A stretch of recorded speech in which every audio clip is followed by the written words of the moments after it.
I am Lorna Ive, social media specialist in women's health. My campaign PeriMenoPost began as a grassroots campaign to raise awareness for early menopause and to start the conversations to break down the taboo surrounding the word menopause. Join me today with PeriMenoPost podcast to undo the Meno taboo. Good afternoon. Welcome to PeriMenoPost podcast. Today I'm talking to Debbie Baisden, aka Dolly Slateman, and Her and the Change in Me. Hi there, Debbie. Hi Lorna, how are you? I'm good, thank you. A bit disorientated with a bad night's sleep, but I'm okay. How are you coping? I think we're getting used to that, aren't we? Everyone's a bad night's sleep at the moment.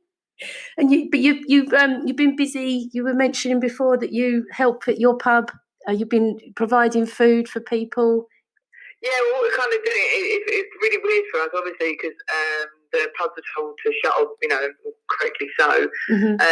But we kind of we self on purpose did like a bit of self-isolation. Because we'd obviously been around a lot of people leading up to it. Mm-hmm. And then we just started trying to figure out a service what people want. So we did a bit of a deli service. I think last week we done fish and chips, which is, they love the fish and chips. I think that's going to be popular. Good. It could be on the menu again for this weekend. So yeah, we've been keeping busy. Good. And what else have you been up to? Have you been keeping your followers entertained with your wonderful character? Yeah, it's really bizarre, isn't it? I mean, one thing about this, challenging time for everybody is it is making you think outside the box, isn't it?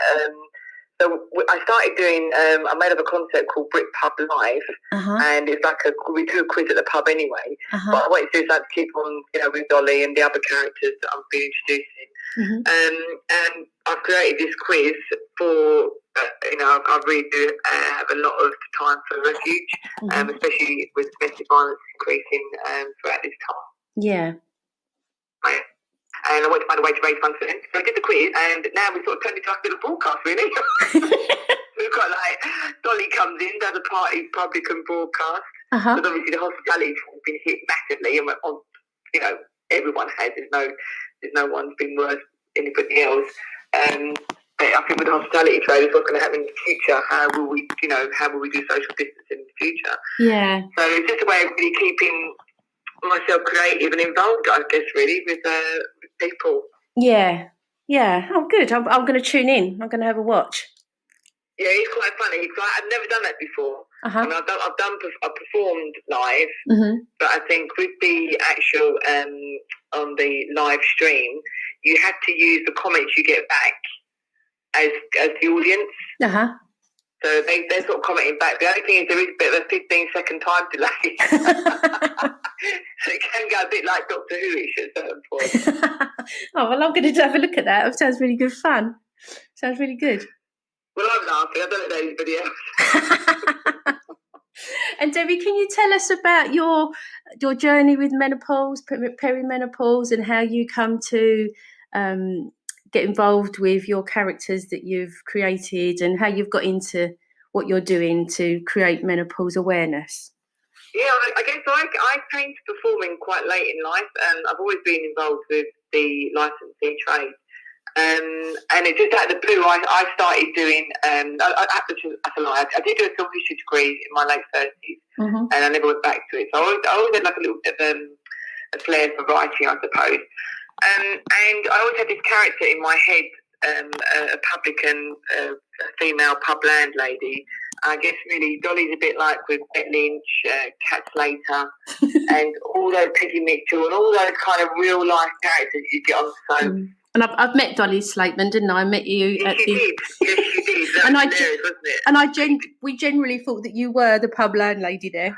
But that is so funny because what we do, the time I met you, I've done it on many occasions. I actually go into a bar and I get the bar staff to agree, right, anyone comes in now, I'm the bar pub landlady and I'm going to be awful to you and talk to you really strange. The comments I'm going to come out with, but you've got to go along with it. And there's times when I'm talking to people like yourself at that event, and I'm thinking like, as Debbie in my head, oh, they're playing along with it, they're having a laugh. And then I'm realising, oh no, actually, they really do believe that Dolly is the pub landlady of this pub. And then I have to control myself, because I want to laugh. And it's so funny. I just kept giggling when I was trying to help you with your sound, with the sound system. With the sound, I want the box. And I kept thinking to myself, why has she got the box? Why has she got the box? And then as we were going through the show, and you came on, we said, oh yeah, okay. And then we saw you appear, and me and the lady next to me, we were like, she looks really familiar. She looks really familiar. And then we twigged. We went, ah. That was the character before. But you know what's really funny with that as well? There was a lady there who wanted to book the pub. And I had to go along with it. And I was trying to say to the barman behind the bar, you know, as Dolly, she wants to book the pub. And they're going, oh, yeah. I'm thinking, no, she really does. I remember that.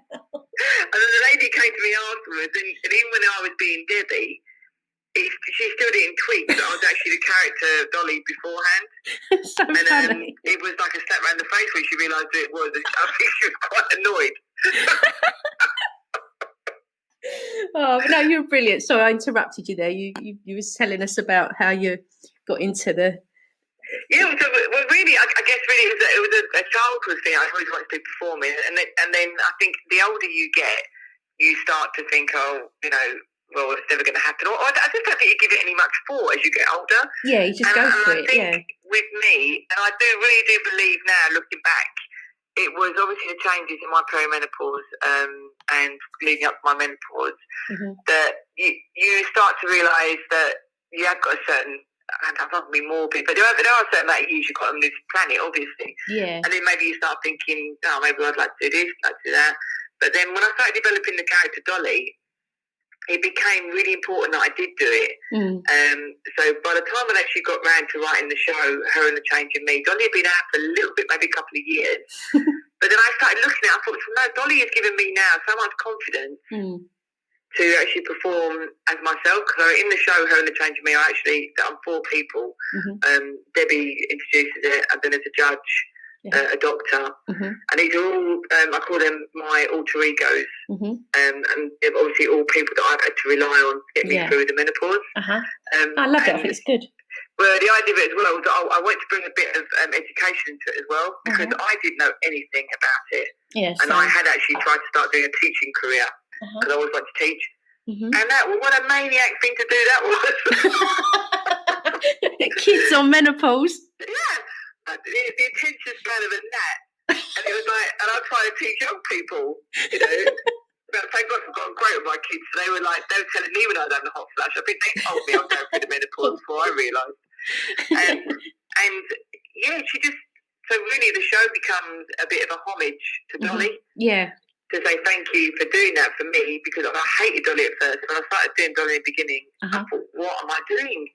You know, people that knew me, they were thinking, what are you doing? Because to go into your mid-40s and all of a sudden start developing a career that had never been there before, it was a bit odd, I suppose.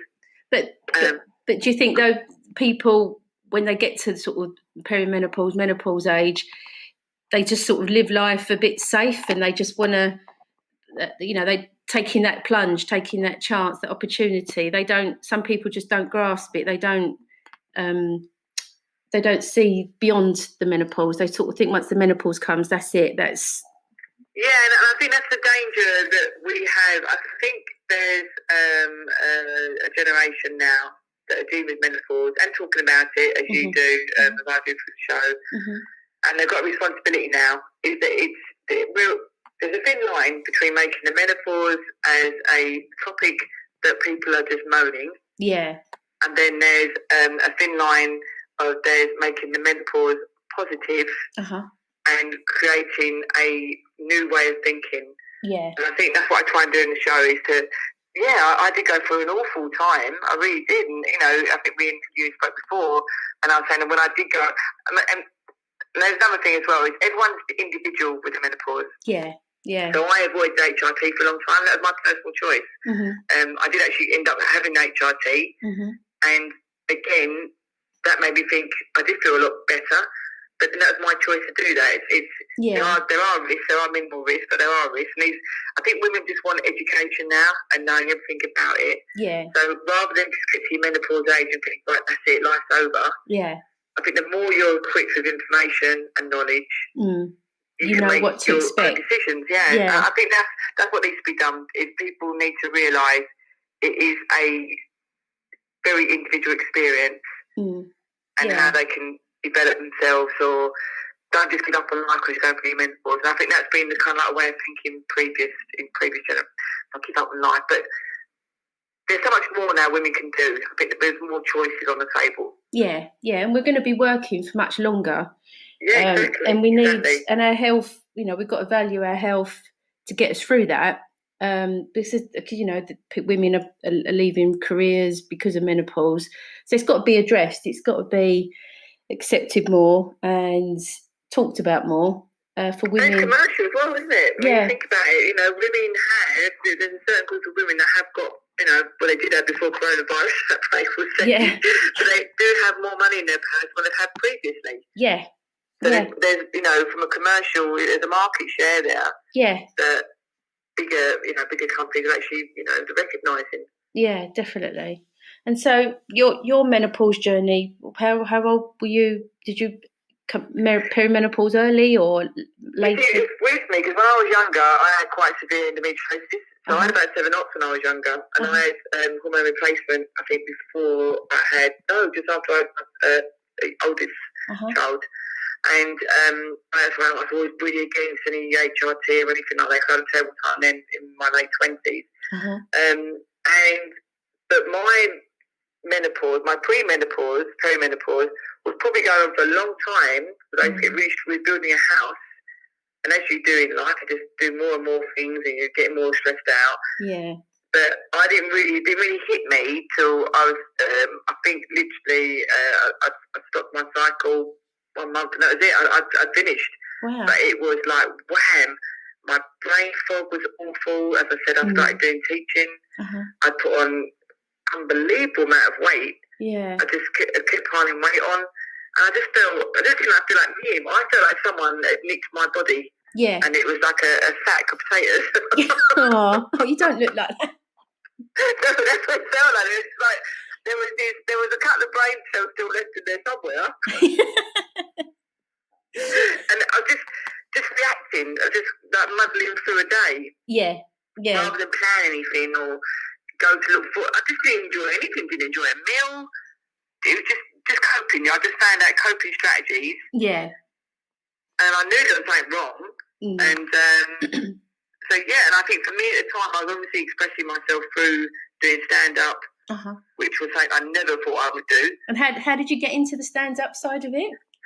Well, the stand up side of it, basically, we had a company where we would do outside bars, and EastEnders contacted us to put a bar tap in the actual little nightclub.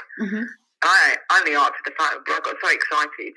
I ended up I had to tap my husband and said, "I'll come with you to put this bar in." He said, "What?" So I've gone along. I've had my hair done, got a new jumper. And I was so excited to be there. And then the next day, I think I saw the main characters, Heather and Shirley at the time, at Lakeside Shopping Centre in Essex. Yeah. And I thought, it's a sign. So I thought, I'm going to do acting classes. So I've done some acting classes. And then someone said, you should give stand-up a go. And I thought, yeah, all right, no chance. Because that's like just jumping out of a plane every time we do it, even now still. And I went to a Funny Women workshop in Leicester. And I knew I needed to have a lot of work to do, but I always had this character in my mind, this a female publican who would really put the lads in their place. So I've always worked in community pubs. Like, well, now it's more of a gastro pub, but I had a lot of experience in that. And so rather than walk away from any bit of banter, Dolly's the sort of person that she'd create that banter and that attention. And then Dolly is developed now. Dolly really believes she's this figure in a community where everyone looks up to her, where in fact they've been self-isolating for many years away from her. I wonder how Dolly's coping with self-isolating.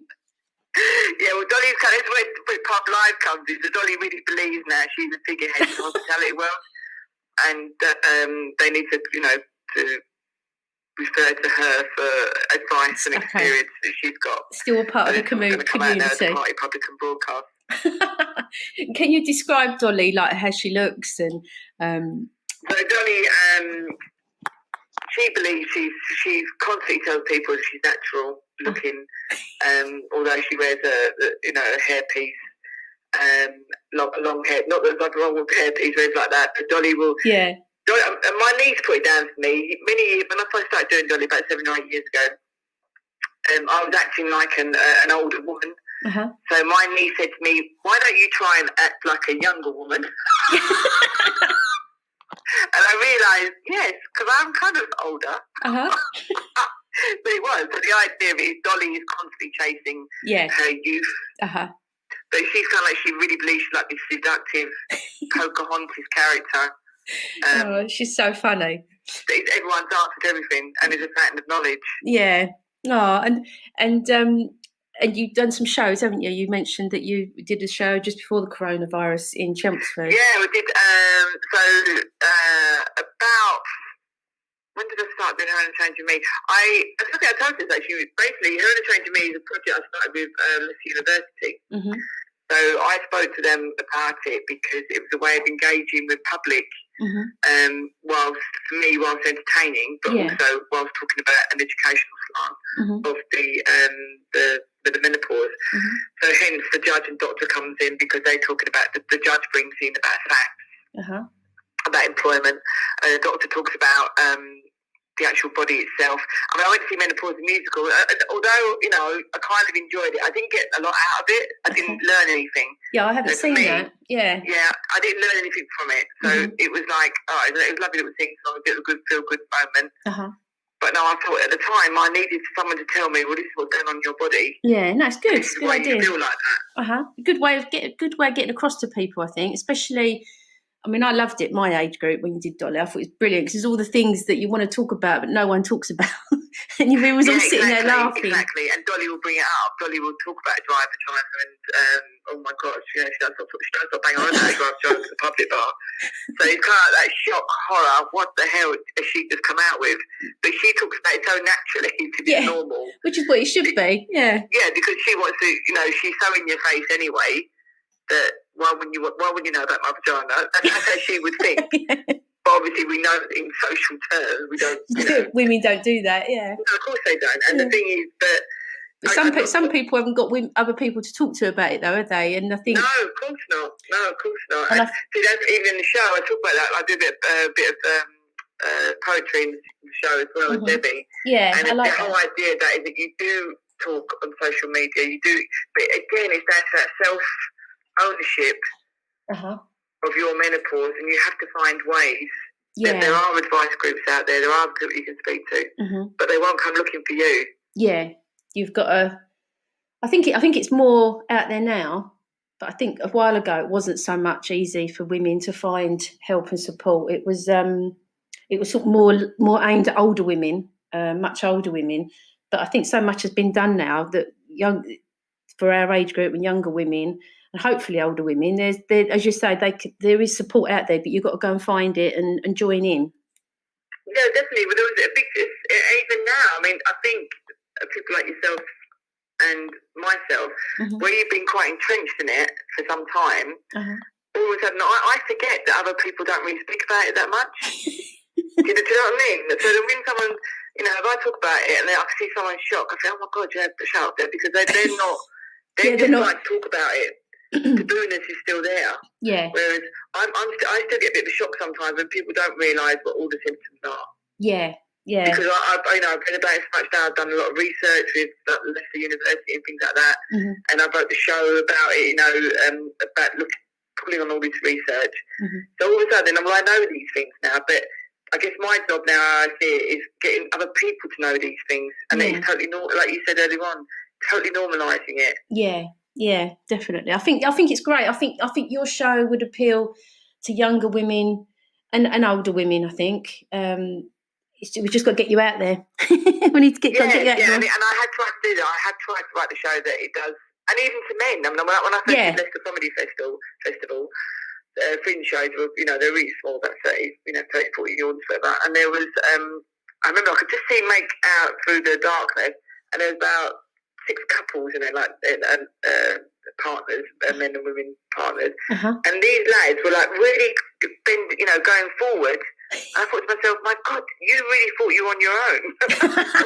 It's not just their partners, the women in their lives. Yeah. They really thought they was on their own. Yeah, definitely. No, I think you're doing a great job. I love it. I think it's brilliant. You've got a good idea, and I think you're doing a great job. So Thank you. keep doing it. And you were meant to be at Edinburgh this year, weren't you? But because of the plan was to book Edinburgh. Uh-huh. But, it might be a blessing in disguise. So I say you've got to look alike, haven't you? Yeah. So I'll embed it more now for next year. Uh-huh.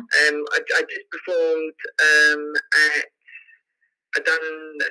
did a show at Chelsea Theatre, and then I was at Catherine Colas' book launch, and then on the Friday after, before the lockdown, actually at Unison's head office, which is brilliant because you was actually performing to a certain age group. Yeah, it was like a direct feed.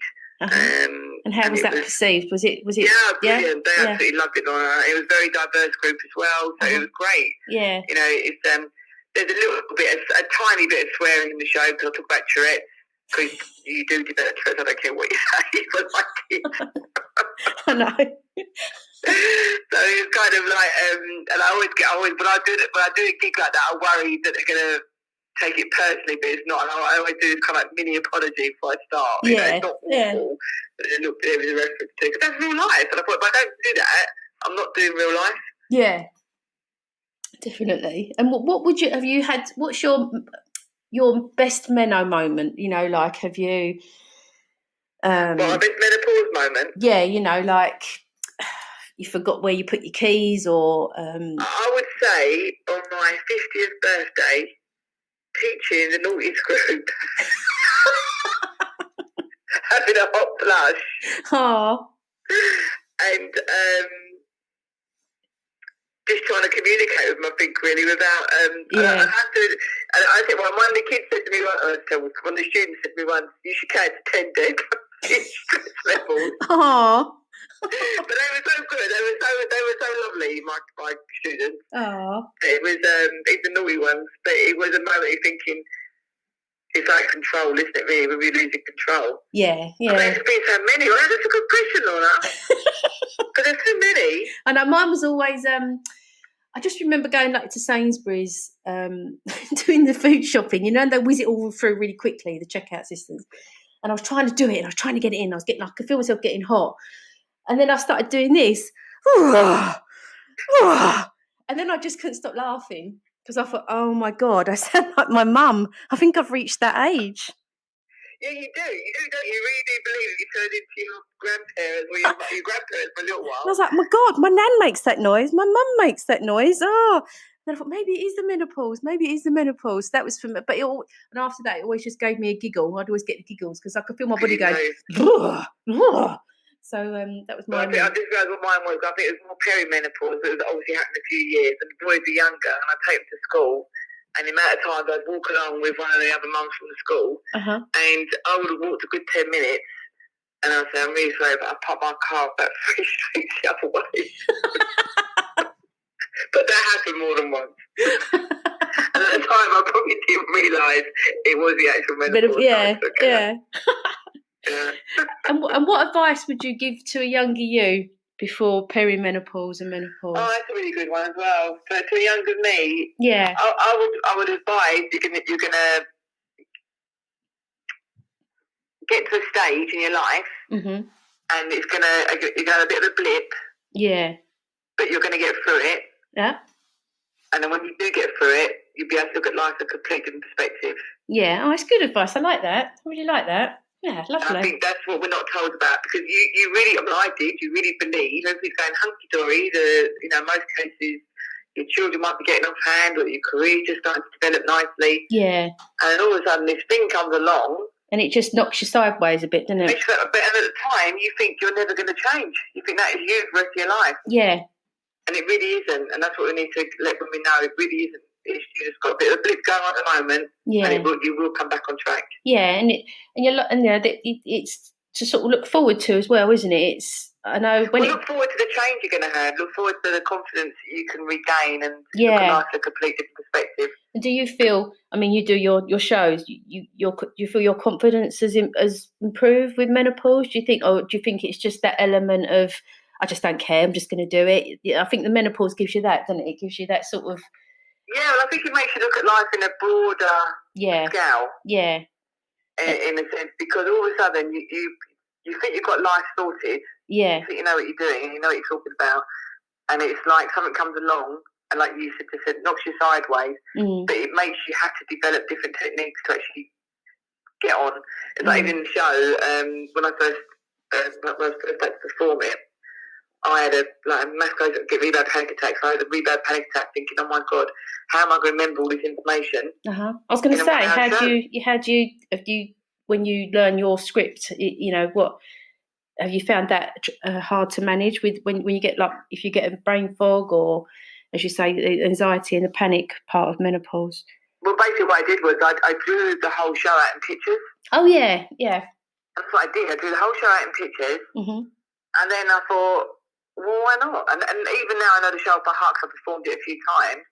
I've left the pictures in. Yeah.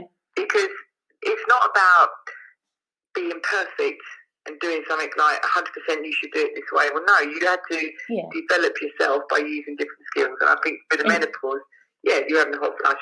Tell people you're having a hot flush. You have to leave the room for a couple of seconds, but you're going to be back. If you can't remember something, find a way of make it entertaining.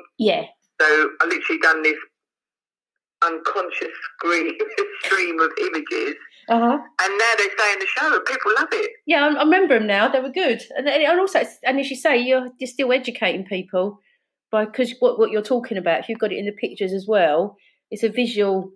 But not only people listening to you, but visually they can see it as well, can't they? I think it's really good. They kind of the idea of the show is that they're getting an insight into my brain. Yeah. So the show develops, because every time I learn something different, because it's quite the audience become quite a part of the show as well. So they're asked questions, and we do a bit of voting online, etc. There's techniques we use on the projector, and they vote for things that they heard of the menopause, how old were they, etc. Or questions they'd like to ask. And it's kind of the good thing about it. I've got you asked now. I've gone into the show there. I've come out the show. What did you ask me? Like when your audience, they're getting the visual, and they can hear you talking about it, and also they've got the visual aid with the prompts that you've got with all your drawings. Exactly. But they're also seeing what's inside my head. Yeah. Which can be quite worrying. Well, I liked it. It looked quite cool. And I had so much fun that day meeting you at the book launch. It was it was so refreshing to laugh. Good. Things that have, like, women of our age, we get to this age and we all feel a bit invisible. And you think, and I just laughed my socks off all that afternoon when your show. So I think it's brilliant. So keep up with the good work. But who would you like to give a menopause warrior shout out to? Who's been your who do you think's sort of leading the way, getting menopause? Ooh, that's a good one. I've got two actually. Okay. I would say Lynn Parker, who is the founder of Funny Women. Okay. She has worked very hard over the years to make a platform for women to go through comedy. And although I don't see as much now, it's still an amazing thing what she's done. She's kind of like created this platform. Yeah. Because unfortunately there is a lacking of women going into comedy, and that's through, again, they have to make that the way themselves.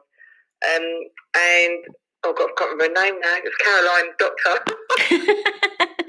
I think they had. She's a lovely lady, and what we did at a show, she came in at the end of the show. And basically, so the audience were allowed to ask her questions after the show. Yeah. And that worked out really well, and she was just amazing with it. Oh, very good. Very good. And so, where can people find you? I have got a bit updating. I am updating it at the moment, because obviously I was doing quite a few live stuff on BritPub Live.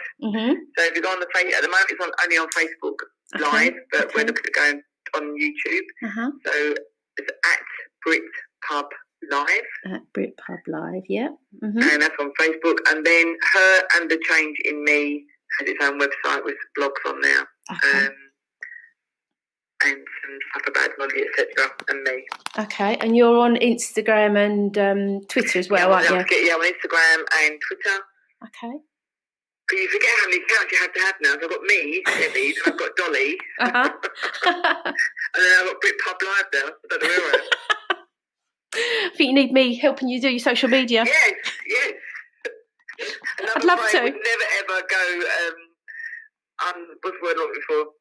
Yeah, always for one. Oh, we'll have to talk afterwards. Well, thank you very much. It's been a pleasure talking to you and a pleasure to meet you. Well, thank you for having me. It's been brilliant. All right, take care. Stay safe. Thank you. Bye. Bye-bye. Bye.